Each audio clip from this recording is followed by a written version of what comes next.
Now to our budget performance. Point of order. Mr. Chairman, I would like to draw the attention of the Minister before going to the performance of 2022 appropriated amount. As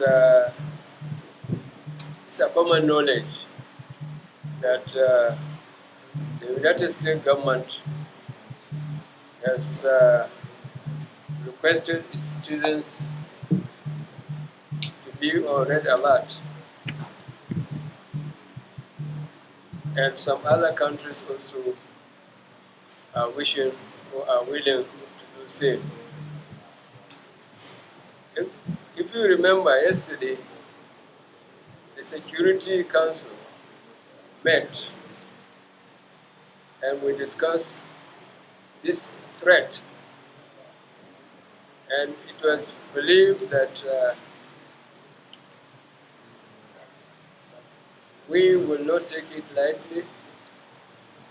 We try to verify the source of the threat or the pronouncement made by the U.S. government. We try to identify countries that are also interested in the same remarks made by the United States government, and we are of the opinion that the best way to go about it is to continue and, where possible, beef up security in Abuja and its contiguous states, that is Nasarawa and Niger and the rest of them. However,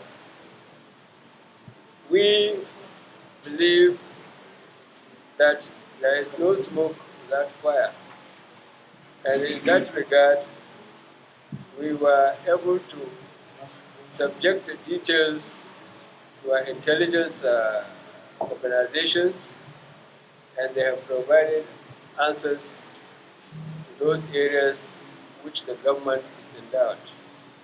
And we realize that all we need is to be extra vigilant to prevent any activity of the bandits, or where the threat is likely to be able to have enough forces that can neutralize those kind of situations.